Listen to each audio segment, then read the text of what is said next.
This is Remix Report with your hosts, DJ JD and DJ J Spring. Today's video brought to you by YourDJSkins.com. Pimp your gear today. Hey, what's up, everybody? Welcome to Remix Report. I'm DJ JD. I'm DJ J Spring, and we have a few good things to talk about this week. Definitely not a slow news week. Not a slow news week as opposed to the past couple. Few good subjects to touch on, and we'll do that. First of all, I think we should announce that the rocket scientists are back on RemixReport.com. You know what? So psyched Anytime about that. I ever mentioned anything about Remix Report anywhere, or even if I didn't mention Remix Report, if I would introduce myself in a forum or something like that anywhere, the first thing anyone would say is, "Oh, Jay Spring, nice to meet you. When is Solar's going to be back doing the rocket rants?" That's 100% true. People would seek us out just to ask where the rocket rant was. All our YouTube videos have a comment. When's somewhere. the rocket rant coming back? So now, in addition to Solar's, Goozy's going to be joining him as well. So both are rocket scientists, and we're glad to have them back where they belong on RemixReport.com. Yeah, it's great to have them back. I had a chance to listen to the full first podcast that they put out last week on my way up to Estate last night in Boston. And, I mean, if you're looking for another weekend recap type show or a music-specific show, then it's not the show for you. This is definitely more just DJs shooting the shit, talking about whatever is going on in their life at the moment. As they stressed during the little video they made to introduce it. And I think it's great. It's definitely a breath of fresh air. If you're tired of hearing about music or listening to music after dealing with music all week, then this will be a good way to decompress, either on your way to or from your gig. You know, definitely get it download it on your phone with a podcast app, get it in the iTunes store, all that stuff. Definitely good stuff. So shout out to Solars and Goozy. Yes. Definitely appreciate you guys letting us put this on the site. All right, so let's start off talking about our weekend. Where were you this weekend? I was at Shrine on Friday. It was definitely the busiest Friday we've had in quite a while. Because of the guy who sings Rampe. Yeah, Daddy Yankee was in the theater at MGM, so we had a ton of people around for that. And yeah, all the VIPs downstairs were sold out, and definitely a great night, really good crowd. And even though it was a reggaeton show, I mean, I really didn't have... Did you play an hour reggaeton set? No, I did play some reggaeton, obviously, but... What reggaeton did you play, besides Danza Kuduro? Yeah, that got a very good reaction. I played Rampe, Gasolina, Dale Dundale, this was Beats Remix, Burn It Up, you know, classics. I saw someone bitch on Facebook yesterday, one of my friends, I forget who it was, about people still asking for the birthday song when they want in the club. They don't know the name.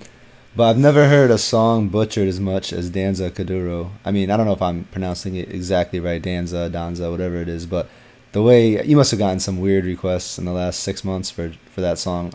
I've heard everything you can imagine asked. Usually they get one of the two words right in the title. A lot of times they don't. I mean, I've had people ask for the Oi, Oi, Oi song a couple times. But a lot of times I do try to say those two words, and both the words just be like disasters. Well, you know, what are you going to do? I mean, yeah. It is an interesting name. So it was a great night, though, nonetheless. Shout out to Ryan from Inside Events. Then last night I was up at the Estate in Boston. Another great night. Shout out to Jesse Jess for opening up. Oh, and of course, Shani Ho for opening for me on Friday. Definitely both great opening sets. Got the crowd ready for me coming on, so I appreciate that. Shout out to Shani and Jesse Jess. And today we're filming a day earlier than usual, so I'm going to be heading to Shrine here after we're done filming. And who knows? Anything could happen. Anything could happen. Just like Ellie Goulding says. I was thinking the same thing. All right. Yes. My weekend, I was at Scorpion on Friday, and that was busy. I think the casino was just a little bit busier in general because of that concert.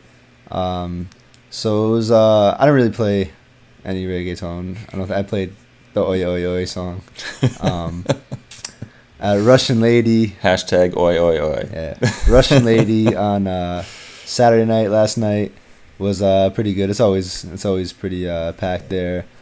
It's a little trickier playing a place like that compared to Shrine. We have permission to pretty much go all out with playing trap versions and stuff. We don't have to keep it as top 40 as I do when I'm at Russian Lady, but I cheat a little bit. I don't know if it's cheating necessarily. I probably give them more than they can handle, I guess is the best way to put it. I played some of the Shrine stuff there. I did play a ton of trap at the estate last night, and a lot of the employees seemed pretty happy about it. Yeah, I gotta say. I do enjoy playing a little bit of trap here and there. It's just it was everyone rushing to do trap remixes is what I had the problem with. But no, it definitely has its spot. And it definitely I like the trap remixes of the down south hip hop. I actually make my own edits that kind of go from the original song back and forth to the trap, and it kind of helps break up the ghetto-ness. You mean bootlegs? Edits? Edits. I mean edits. Are you gonna post any of these edits for us to partake in? Edits. I might do that someday. I mean, I'd like that. One of them, like I took other people's stuff. Like I took DJ Primetime. Shout out to the DJ City blog. Shout out to Primetime. Everyone on DJ City. He made an edit of Pop That, I think, with a dope intro. And I took that. I took the styles and Compete. Is it Compete or Complete? I don't know. Shout out to them. They do really good work too. I'm sorry I don't have their name right.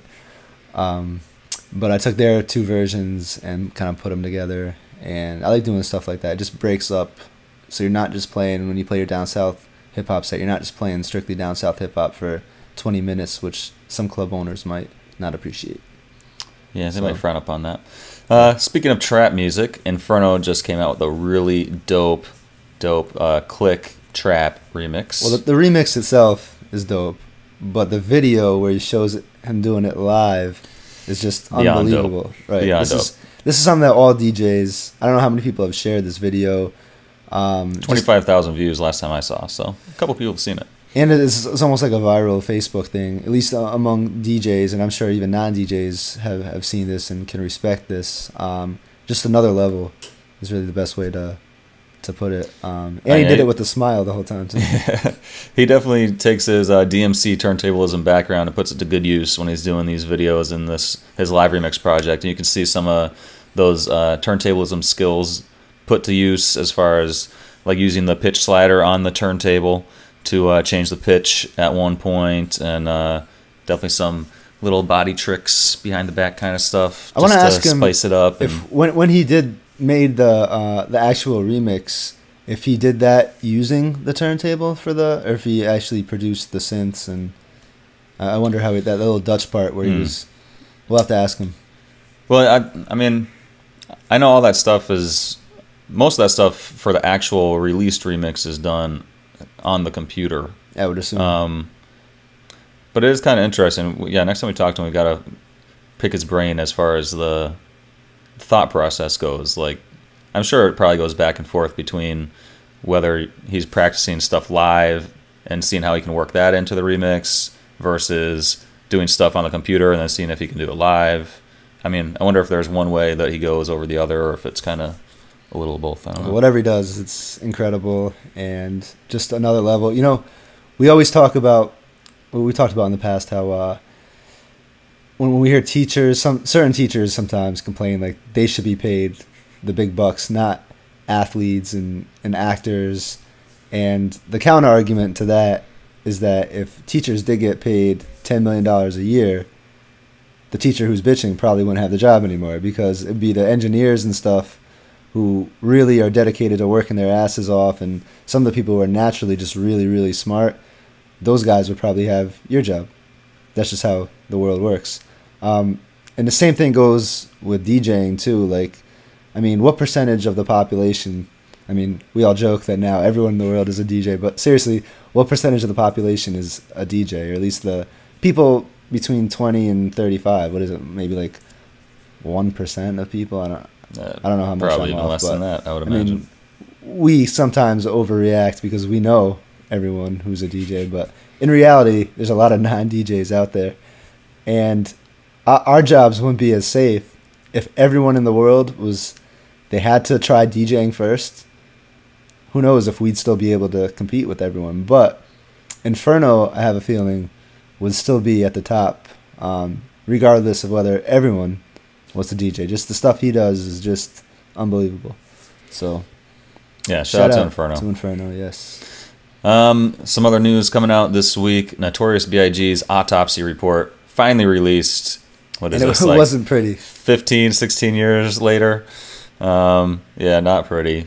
He got shot in some an area that unfortunate places. Right. And it grazed that area. Okay. It was a 3/8 inch gash okay. going across the area. Okay. So, wow, that is unfortunate. Yeah, to say the least. So I guess it looks like he was shot 4 times, and only one of the shots was actually fatal. So that close, 75% close to not dying that day, which is too bad. Yeah. Sia was kicked off the decks at the bank in Las Vegas this week. Sia, who we all know from singing Titanium and Wild Ones. Are you positive about that pronunciation? Because I can look this up. Sia, I want to look this up on. That's how I've always said it. I've always said Sia. Sia, I don't know. She's Australian, so it's some Australian pronunciation. We're gonna find I guess she not only is she a singer, but she's a songwriter and has been writing for Rihanna and some other people. But apparently now she's getting into DJing, and I guess the manager at the bank did not like the stuff she was playing, and she ended up getting kicked off or felt threatened enough to leave.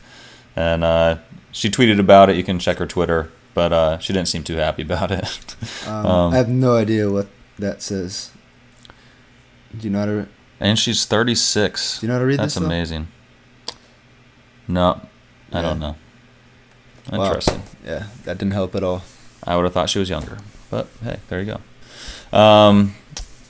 Let's see. Afrojack is going to be coming out with a new CD. How many discs set? In April. This I found this on Single CD or is it a double WeAllHitPlay.com. CD? This is a double CD. Oh, a double CD. Okay. He's taking a note from David Guetta's handbook by releasing one CD that is commercial and one CD that is for the house heads. So trying to put on multiple hats, and yeah, interesting. I guess Jay Spring takes a note from that book as well. Are you serious? No. The other way around. I've been doing the double CDs way before Afrojack and David Guetta. Not for even close to the same reasons. No. And some gear news, we have a new MIDI controller from Cuneo. Cuneo released this past year released a drum pad, kind of like APC style drum pad controller. That looks pretty dope. Not even all that expensive, and but all the pads are pressure sensitive and really seem pretty incredibly programmable. So you can do a lot of stuff with them. And so if you're looking for a new MIDI controller, maybe this new Cuneo keyboard may suit you. So also coming from DJ Mag, they did a review of the new CDJ 2000 Nexus from Pioneer, the new update to the CDJ 2000. And I guess one of the big deals about this is Wi-Fi connectivity. If you have all your CDJs and your DJM 900 and or 2000 and a wireless router all networked together, you can wirelessly connect your laptop or your phone or your tablet to your CDJs and play off them. So, interesting. Pretty crazy. So I think that's it for news. Now I guess we jump into discussion. I guess we can discuss a couple things here. The first thing is Cy, your fellow alumni, Berkeley alum. I don't think he actually graduated, but he did go I for still a call semester. myself a UConn alumni, and same thing, I don't really graduate. Anyway, he was in the news because apparently he said some not so flattering things about the U.S. troops, and JD and I both agree that this thing is way overblown. My big thing is that, first of all, he didn't say bad things about the U.S. troops in general, at least in the quote that I read. He said bad things about the U.S. troops that tortured people, which I think we all know that what they did was wrong. Those troops, and I mean, how harsh you feel about them. I guess that kind of varies from person to person, but they did commit war crimes, and I mean, I hear people say, like a lot of people posted articles on Facebook, and in their subject they would write, "Psy wants to kill all U.S. troops. He hates the U.S. troops." It would be the equivalent if I said, "I hate white people," or "I hate black people," or "I hate Asians," and then you kind of didn't take the rest of the quote where I said, "I hate white people who rape little children," or "I hate black people who rape little children." You kind of left out the other part, which is kind of important, I feel. Yeah, I just think this is really a non-issue. I mean, this is something that happened nearly 10 years ago, and it was in response to a few things, including the war in Iraq, and also more directly, a little girl who was run over by a U.S. tank in South Korea. And this was all in response to that stuff. And we all remember how heated everybody was about the war in Iraq and everything related to it. And I mean, just because we've all said things in the heat of the moment when we're emotional about something. Can you imagine if Asian troops were in this country and ran over a little girl? What people would be saying on Facebook and Twitter? It would be ridiculous. Can you imagine? It would be crazy. Yeah. So, I mean, it's pretty clear to me that he doesn't actually want to kill all Americans. I mean, I'm pretty sure if he had that goal, he would have attempted to do that by this point. Have you seen him on like he's been on like every TV show in our country. Like he seems like a nice enough guy. Absolutely. And I mean, when I was at Berkeley, when he was probably there at the same time, I never really felt threatened by him. So I'll put that out there. Okay. Noted. I mean, he did issue an apology, and I know a lot of apologies from like politicians and people like that when they're caught. Sorry, I got caught. Yeah, exactly. His apology did not really come across to me the same way. His apology did seem very sincere and honest and truthful, and I personally believe what he says. And obviously he did say basically it was an emotionally charged time. It was for a performance in front of a big crowd at a protest, and obviously he doesn't feel that way now, and like probably didn't even feel exactly what he said when he said it. We all say things in the heat of the moment that maybe we exaggerate or go overboard to kind of like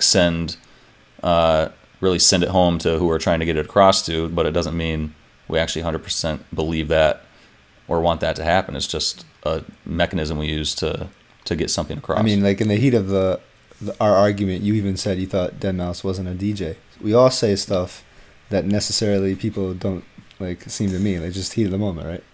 You could use examples like that, I suppose. But I mean, can you imagine like if our country was under some other country's control and they were committing war crimes against us? Like, remember those pictures that people got of those U.S. troops with was it Iraq, I think, or was it Saudi Arabia?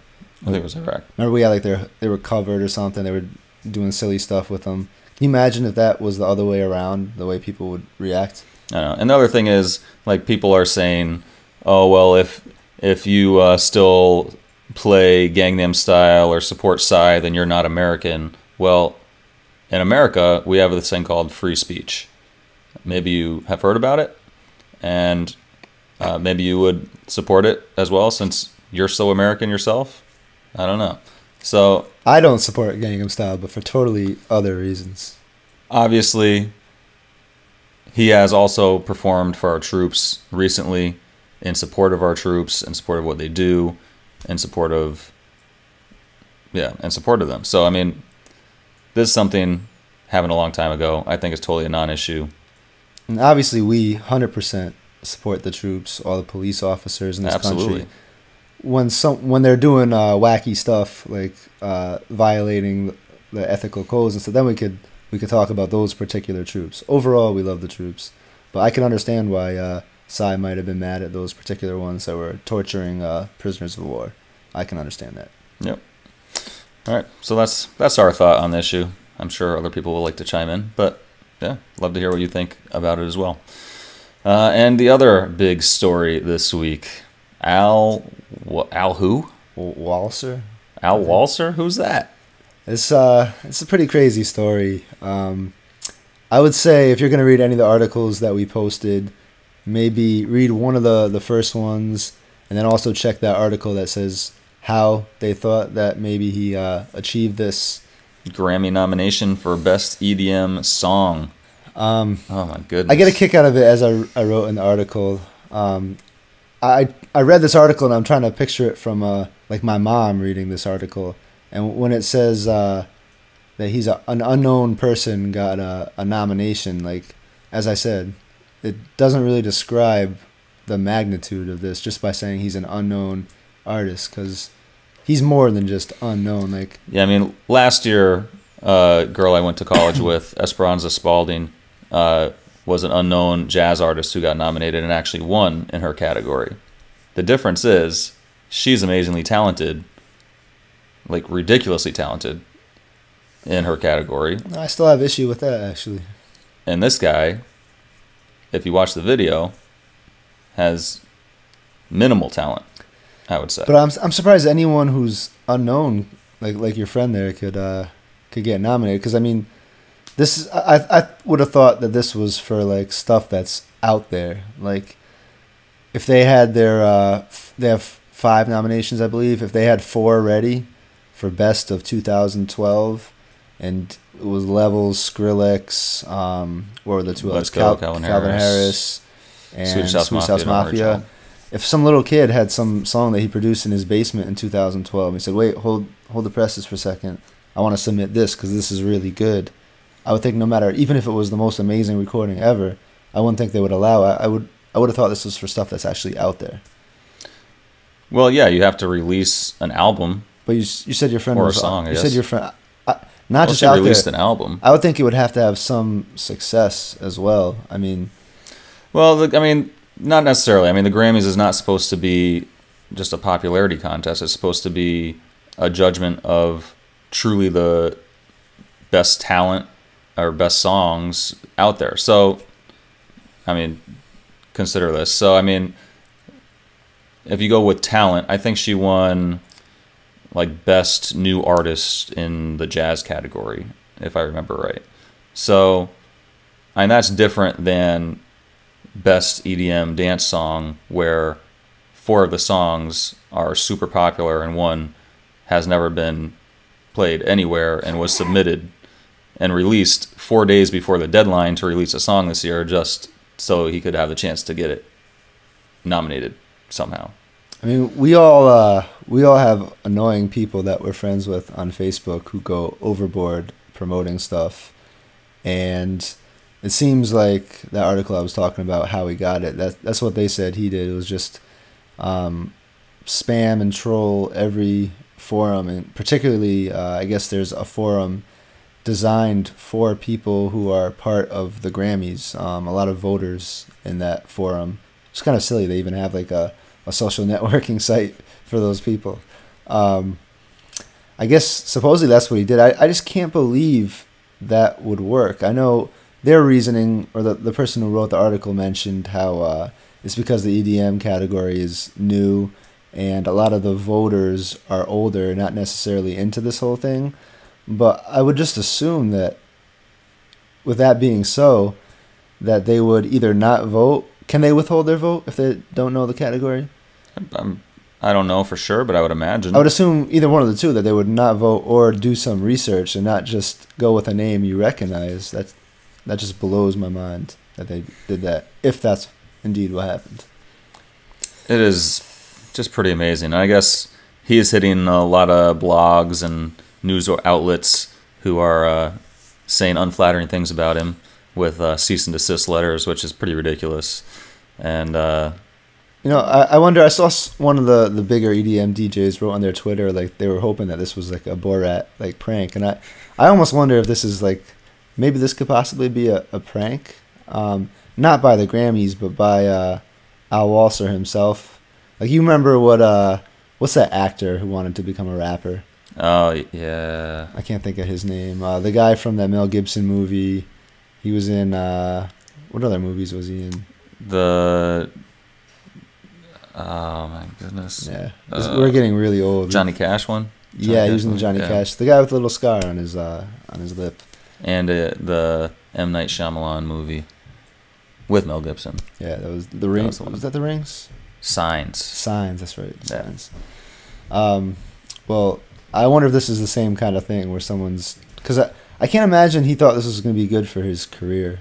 I mean, everybody thinks that 15 minutes of fame is going to extend for them and that all publicity is good publicity, but the publicity this guy is getting is you should less than good. And, he wouldn't be sending cease and desist letters if this was going the way he planned it to go. I'm pretty sure. We should see Goozy's review that he did of the song. Did you read that? I did. It had something to do with nutsacks. I read that, yeah. It wasn't a very flattering review. I'm waiting for Goozy to get a defamation suit against him. It's really just amazing. And from one of the articles we read, it did say that they heard that the Grammy committee is pretty embarrassed by this whole situation, as they very well should be, I think. This isn't one of your favorite underground rappers getting a nomination along with Lil Wayne and those guys.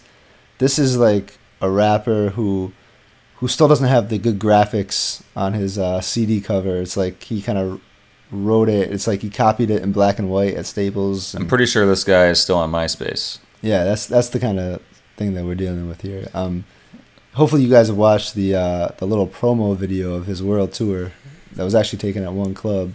I really want to know what club that is. If anybody knows where that club was, I would love to know what club it is, because I would also like to know how much he paid the club in order to perform there. Because in his little spacesuit. That bad. A spacesuit. He was taking dressed the helmet on and off. He was dressed like the MTV award is how he was dressed. And he was singing along to Michael Jackson at the club. Super amateur video too, quality-wise. I wonder how much he paid the people in the front row with the cell phone videos, taking video of him. That was probably the second cameraman taking the video for is what it was, yeah. Okay. Second shooter. Either way, this is like an absolute disaster that I would never thought could have possibly happened. But it's guaranteed he's not going to win anything. Don't be so. He did get this far. I would not be surprised what he's capable of. Hey, this means we might have a chance next year. I think anybody has a chance now. Even what's funny is Audio One, as a joke, wrote on his Facebook that he got nominated for a Grammy. Everyone was congratulating him. Congratulations. Yes, from us too. Congrats to Audio One. A lot of hard work. We're so happy for you. Yes, very happy. Oh man. So we want to know what you guys think about this. The Grammy is just a serious thing. Like you never thought something so serious on a major network, something so prestigious, could be hoaxed like this. And does this completely delegitimize the Grammys?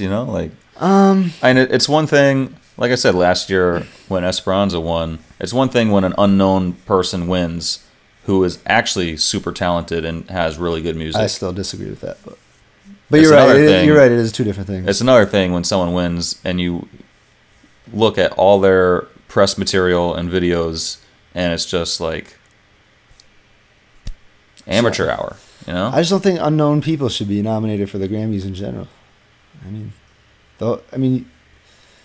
Getting yourself to the point where you're on a major label or even a indie label that's promoted right, and you're good enough to promote that. I think that's one step in someone's career is to do that.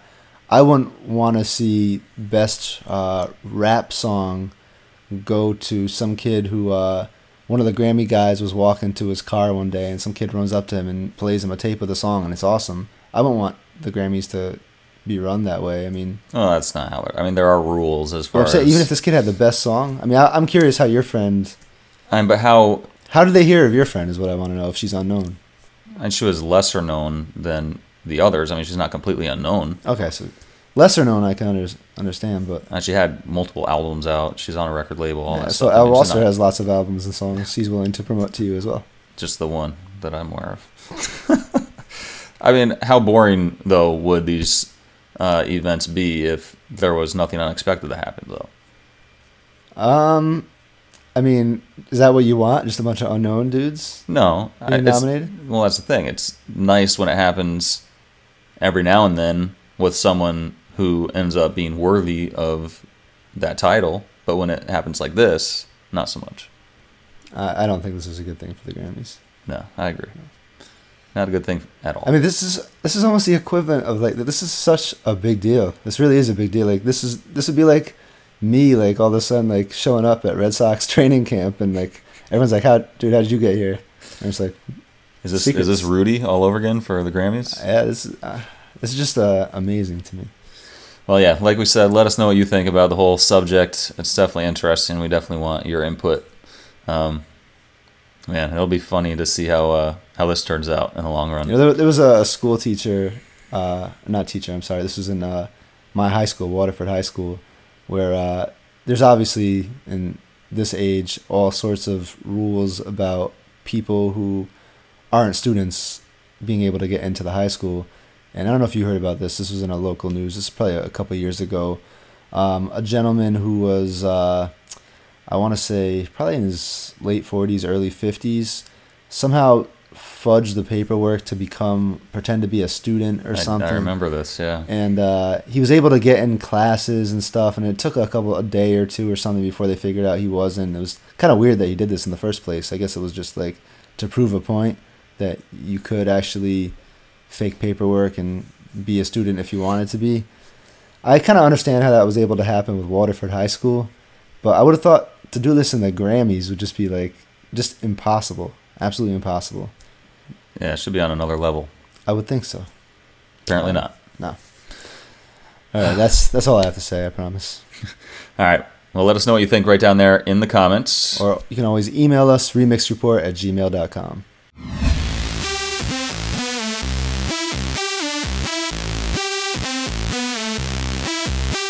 Remixreport.com